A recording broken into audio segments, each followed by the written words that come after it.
बचपन का समय कितना मज़ेदार था ना। किसी तरह की कोई टेंशन नहीं, मन में शांति और खुशी। फिर क्या हुआ? खुशी कहाँ चली गई? आप कहेंगे कि जिम्मेवारियाँ आ गई। तो क्या आपके कहने का यह मतलब है कि कोई भी आदमी बड़ा हो जाएगा तो वह शांत रह ही नहीं सकता? और अगर शांत और खुश रहना है, संतुष्ट रहना है, तो व्यक्ति को गैर जिम्मेवार और लापरवाह होना पड़ेगा। नमस्कार, मैं हूं विजेता दहिया, पोएट, लाइफ कोच, रेवोल्यूशनाइजर। आज हम बात करेंगे कल्चरल हेजेमनी की अहंकार के रेस्पेक्ट में। देखिए, जो जिम्मेवारियां हैं वे ज़रूरतों पर आधारित हैं। ज़रूरतें सीमित होती हैं, इसलिए जिम्मेवारियां भी सीमित हैं। और जिम्मेवारियां सीमित हैं तो उनको निभाने के लिए रुपया और समय भी सीमित चाहिए। तो समस्या तो कोई नहीं आती, सीमित समय और सीमित पैसा हमारे पास है, जिम्मेवारियों को निभा सकते हैं और हम शांत और संतुष्ट रह सकते हैं। लेकिन जब बात आ जाए अहंकार की तो सभी सीमाएं लांघ दी जाती हैं। कोई भी सीमा नहीं रहती, क्योंकि अहंकार की ज़रूरत क्या है? अहंकार को तृप्ति किससे मिलती है? अटेंशन से। और अटेंशन तो जितनी मिल जाए उतनी ही कम। अहंकार तो दुनिया को देखता ही है एक ऊंच नीच के मामले में। तो हम जितना ज़्यादा ऊपर जाते जाएंगे उतनी ही ज़्यादा हमें अटेंशन मिलती जाएगी। यह सिस्टम बचपन में ही हमें इंट्रोड्यूस करवा दिया गया था। देखिए, बचपन में भी अटेंशन तो हमें चाहिए होती थी, अपने माँ बाप की अटेंशन, दोस्तों की या टीचर की अटेंशन, इतने में काम चल जाता था, बढ़िया काम चल जाता था। लेकिन और ये भी बात है कि अटेंशन रेसिप्रोकल होती थी, मतलब हम भी अपने दोस्तों को अटेंशन देते थे। लेकिन फिर हमने देखा कि ये तो कुछ और ही मामला चल रहा है। जो क्लास में फर्स्ट आया, टीचर ने उसे क्लास में खड़ा किया और सभी बच्चों ने तालियां बजाई। उसे स्कूल असेंबली में पूरे स्कूल के आगे मेडल मिला, सर्टिफिकेट मिला, पूरे स्कूल ने तालियां बजाई। घर आया तो मम्मी पापा ने गले लगाया, गिफ्ट दिया। फिर मेहमान आए तो उनके आगे भी माँ बाप ने आपकी बहुत ज़्यादा तारीफ़ की, रिश्तेदार भी आप पर प्राउड महसूस कर रहे हैं। लेकिन अगर बाई चांस कोई बच्चा पढ़ाई में इतना अच्छा नहीं हुआ तो वह बैक बेंचर हो जाएगा, वह इग्नोर्ड हो जाएगा। लेकिन तब भी बचपन में तो दोस्ती हो ही जाती है, बच्चों में इतना ज़्यादा यह अहंकार हावी नहीं होता, तो मामला फिर भी कंट्रोल में था। उसके बाद आई कहानियाँ। कहानियों में जंगल का राजा कौन? शेर। जंगल का राजा शेर। क्यों? कैसे? क्या जंगल में कोई चुनाव हुआ था या जंगल के सभी जानवरों ने इकट्ठे मिलकर किसी सभा में शेर को राजा नियुक्त किया था? नहीं। तो फिर जंगल का राजा शेर इसलिए क्योंकि वह गुर्रा सकता है, लोगों को डरा सकता है, मार सकता है। खतरनाक पंजे होते हैं, नुकीले दांत होते हैं जिनसे हर किसी को अपने वश में रख सकता है। और यहीं से पावर के लिए हमारा नशा शुरू हो गया। इस एनिमल पावर के लिए, देखिए मैंने पहले भी कहा था कि पावर तो बहुत अलग अलग तरह की हो सकती हैं, कि कोई किसी को हंसा सके, कोई कुछ सिखा सके, दुनिया के लिए कुछ अच्छा कर सके, कोई आविष्कार कर सके। पावर अलग अलग तरह की हैं, लेकिन हमारे अंदर नशा है इस एनिमल पावर के लिए, जिससे हम लोगों को कंट्रोल कर सकें, दुनिया की वाट लगा सकें। फिर कार्टून देखने लगे। तो जितने भी कार्टून हैं, क्या आपको कोई भी नॉन वायलेंट सुपर हीरो याद है? सोचिए, दिमाग पर जोर डालिए, कोई भी non violent super hero. Super commando Dhruv हो, नागराज हो, हीमैन हो, स्पाइडरमैन हो या सुपरमैन, सभी क्या हैं? सभी के अंदर मसल पावर है और विलन्स को धूल चटाते रहते हैं। उसी तरह से जैसे फिल्मों में हीरो विलन को धूल चटाता है, 95% फिल्में यही तो हैं कि हीरो ने विलन को ढिशुम ढिशुम करके या बंदूक से धूल चटा दी। गाने जो हैं, गानों में तो कहा जा रहा है कि डिग्गी फुल हथियारों की, ठीक है, जो मॉडल है वो बंदूकें लेके आ रहे हैं और दुनिया उसके आगे झुक रही है। यही तो हम चाहते हैं, हमारी फैंटेसी यही तो होती है कि दुनिया हमारे आगे झुके। अहंकार, ऊंच नीच झुकाना चाहते हैं। फैंटेसी क्या होती है कि दुनिया मेरी मुट्ठी में, दुनिया मेरे कदमों को चूमे।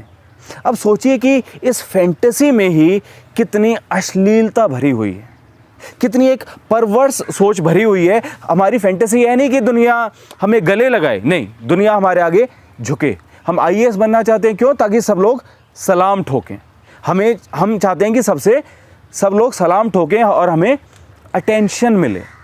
तो इससे फ़ायदा किसे होता है? हमें तो फ़ायदा होता नहीं, क्योंकि हम तो एक भटकन हमारी ज़िंदगी में इंट्रोड्यूस हो गई। जितना ज़्यादा पैसा होता है उतना ही कम।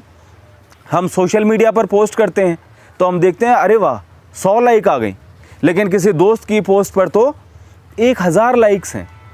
ओहो, उसके पर 1000 लाइक्स क्यों हैं? क्योंकि उसकी फ़ोटो पेरिस में एफिल टावर के आगे है, और एफिल टावर कोई गया है तो मतलब उसके पास पैसा है, उसने अपने पैसे को फ्लॉन्ट कर दिया। तो इसलिए बाकी सब जो लोग थे जो उतने हीन भाव से भरे हुए थे, वे उस फोटो को लाइक कर देते हैं। जबकि आप अगर कुछ करें कि चलिए मैं अपने गांव में खेतों में खड़ा हुआ हूं, या कुछ समाज सेवा का काम कर रहा हूं, तो लोगों को यह इतना मज़ेदार नहीं लगता। तो इसी की वजह से हमारे अंदर अटेंशन के लिए एक कंपटीशन, और उस कंपटीशन की वजह से एक टेंशन आती रहती है। हमें तो इससे कुछ फ़ायदा नहीं होता। फ़ायदा किसे होता है? फ़ायदा होता है बाज़ार को, बहुत फ़ायदा होता है। जैसे कि आप हीरे की अंगूठी क्यों लेंगे? अगर अहंकार नहीं होगा तो हीरे की अंगूठी का तो कोई काम ही नहीं, कोई उपयोग थोड़ी ना है। लेकिन क्या इससे हमें अटेंशन मिलेगी? जैसे अगर हम कार की भी बात करें तो कार तो 10-15 लाख रुपए में आ जाती है। आप 1 करोड़ की कार क्यों खरीदेंगे? क्योंकि अटेंशन मिलेगी। इसी तरह से अगर आप कपड़ों की बात करें तो 500-600 रुपये में अच्छी शर्ट मिल सकती है, ज़्यादा से ज़्यादा की 1000 रुपये की। लेकिन लोग 10,000 रुपये की भी शर्ट क्यों खरीदते हैं? 10,000 क्या, मार्केट में जाएंगे तो 50,000, 1 लाख की भी शर्ट हैं। क्यों? क्योंकि ब्रांड। वह ब्रांड क्या है? अहंकार। अरे वाह, इसने इस ब्रांड की टॉमी हिलफिगर की शर्ट पहन रखी है, अरे वाह, लोगों ने आपको अटेंशन दे दी। तो जिस तरह के आप हैं उसी तरह के लोग हैं, और यही चीज़ मीडिया प्रोपगेट करती जा रही है। इसी चीज़ को कहते हैं कल्चरल हेजेमनी, यानी समाज में जो लोग ऊपर हैं, ठीक है, जो शासन कर रहे हैं एक तरीके से लोगों के दिमाग पर, उन्हीं की मानसिकता लोगों पर हावी होती जाती है मीडिया और मास मीडिया के थ्रू। तो मीडिया, चलिए जो पूंजीवादी हैं उनका तो समझ में आया कि उनको इससे फ़ायदा है, लेकिन मीडिया हमारे खिलाफ यह साजिश क्यों रच रही है? मीडिया को इससे क्या फ़ायदा है? देखिए, मीडिया को भी कोई ऐसी साजिश नहीं है। मीडिया को भी बस फ़ायदा क्या है कि अगर वह मान लीजिए एक खबर दिखाए प्रियंका चोपड़ा को लेकर, प्रियंका चोपड़ा पहले से पॉपुलर है, तो प्रियंका चोपड़ा पर अगर कोई खबर होगी तो आपके उसे पढ़ने के ज़्यादा चांसेस होंगे कि प्रियंका चोपड़ा की महंगी शादी में, कहीं यूरोप में या किसी बहुत महंगी जगह पर हुई शादी में, उन्होंने जो गाउन पहना उसकी व्हील 70 फुट लंबी थी। अरे वाह, क्या बात है! आपने सोचा ही नहीं कि मैं क्या करूं इसका, यह मेरी बेहतरी में किस तरह से क्या फ़ायदेमंद है? इसका तो कुछ भी फ़ायदा नहीं। लेकिन जो हमारा अहंकार है, और मैंने कहा था ना कि अहंकार और हीन भाव इकट्ठे जुड़े हुए हैं, जिसमें अहंकार नहीं उसके अंदर हीन भाव नहीं हो सकता। जो हमें अपने से ऊपर लगते हैं उनके आगे हीन भाव आ जाता है, और जिन्हें हम अपने से नीचे प्लेस कर लेते हैं रुपए के मामले में या फेमस होने के मामले में, उनके आगे हमारा अहंकार जाग जाता है। तो इसी वजह से यह पूरा का पूरा सिस्टम चलता रहता है, और जो हमारी कल्चर है, कहानियाँ हैं, फिल्में हैं, वे हमारे इसी अहंकारी होने को पुश देती रहती हैं। क्योंकि अगर आप फेमस व्यक्ति के बारे में बात करोगे तो आपके भी फेमस होने के चांसेस ज़्यादा हैं। अगर आप रुपए वाले व्यक्ति के बारे में बात करोगे तो लोगों के देखने के चांसेस ज़्यादा हैं। जो मोटिवेशनल गुरु हैं आजकल, वो क्या कहते हैं? तुम भी ऐसे बन सकते हो, तुम भी बिल गेट्स जैसे बन सकते हो। जो स्पीकर्स हैं वो क्या कहते हैं? देखिए, मैं अमीर बन गया, आप भी मेरे जैसे बन सकते हो। क्या आपने उन्हें कहा, कभी खुद से पूछा कि मुझे तुम्हारे जैसा क्यों बनना है? क्योंकि तुम करोड़पति हो, अरबपति हो, तो तुमने मान लिया कि मुझे तुम्हारे ही जैसा बनना है।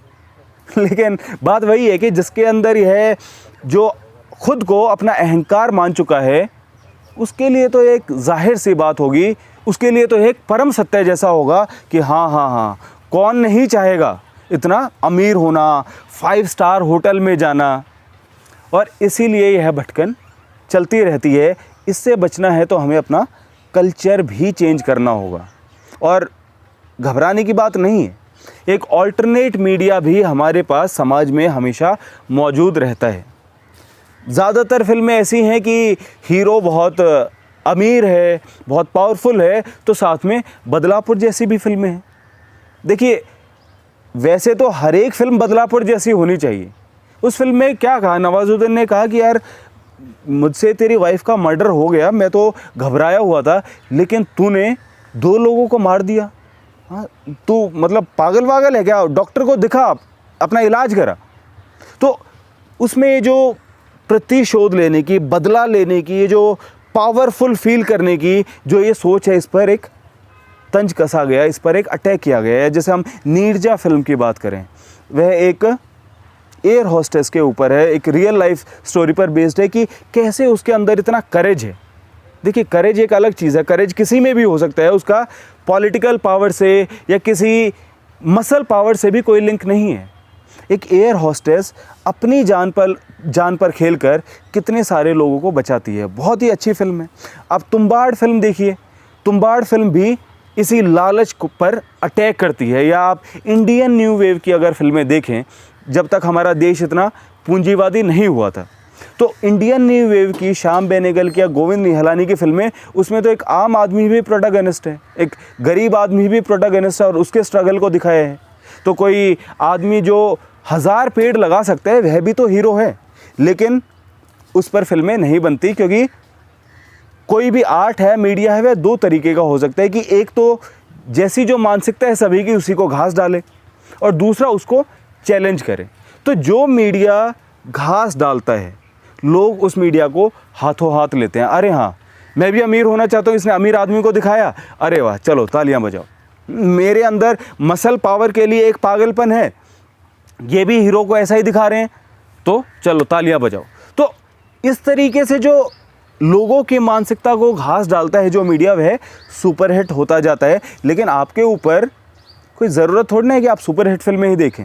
अब फ्लॉप फिल्में देख लीजिए, फ्लॉप फिल्में बहुत अच्छी होती हैं। मैं सच में कह रहा हूँ कि फ्लॉप फिल्में भी बहुत कमाल की हो सकती हैं। जैसे कि शिप ऑफ थ्यूसिस एक फ़िल्म आई थी, या डेथ इन द गंज एक फ़िल्म आई थी, आई और चली गई, पता नहीं चला। लेकिन आप उन फिल्मों को देखेंगे तो लगेगा कि हाँ, मैंने कुछ देखा, कुछ शानदार देखा, अपने आप को मैं बेहतर तरीके से समझ पाया। इसी तरीके से बहुत अच्छा लिटरेचर भी मौजूद है। चाहे प्रेमचंद का लिटरेचर देखिए, गबन हो या गोदान हो, या अजय का लिटरेचर देखिए, रामधारी सिंह दिनकर का लिटरेचर है। और अन्य फिल्मों की बात करें तो Emily, life is beautiful, Forrest Gump जैसी इतनी कमाल की फिल्में हैं। तो अगर आप ट्रेंडिंग वीडियो देखते रहेंगे, बेस्ट सेलिंग बुक्स पढ़ते रहेंगे, सुपरहिट फिल्में और चार्ट बस्टर म्यूज़िक सुनते रहेंगे, तो आप इसी कल्चरल हेजेमनी के शिकार रहेंगे, जो आपको अहंकारी बनाती रहेगी। और जितना अहंकारी बनते रहेंगे, आपकी भटकन उतनी ही बढ़ती रहेगी। तो इससे निकलिए। पिछले उसमें मैंने आपको एक टास्क बताया था कि कोई गरीब आदमी भी हो, उसको भी आप मैम या सर कहकर आपको बोलना चाहिए। किसी भी उसको हमें ऊंच नीच के भाव से नहीं देखना चाहिए। तो अब ये दूसरा टास्क है कि अपना एंटरटेनमेंट, अपनी फिल्में, अपने गाने बदलिए। जो आप पर पुश किया जा रहा है, जो मेन स्ट्रीम है, उसको मत देखिए। क्या ट्रेंडिंग में चल रहा है छोड़ दीजिए। कोई दोस्त आपको व्हाट्सएप पे क्या भेज रहे हैं, ऑटोमेटिक डाउनलोड को बंद कर दीजिए। आपका फ़ोन का स्पेस भी बचेगा, आपका टाइम भी बचेगा और आपका दिमाग बचेगा। कोई भी कुछ भी भेज दे तो आप उसे देख लेते हो, अपने दिमाग का भी तो थोड़ा रेस्पेक्ट कीजिए। तो कोशिश कीजिए कि अच्छे से अच्छा लिटरेचर पढ़ें, अच्छे से अच्छा म्यूज़िक सुने, जो वाकई अच्छा म्यूज़िक है, जिसमें कुछ मतलब एक मेलोडी है, कुछ धुन है। इस टाइप का म्यूज़िक सुनिए जिसमें कोई अच्छी 2 ढंग की बातें हैं बजाएगी। जो ये हनी सिंह या बादशाह के गाने आते हैं, इस टाइप के म्यूज़िक के बजाय कुछ अच्छा सुनिए। तो चलिए, अगले वीडियो में मिलते हैं। नमस्कार।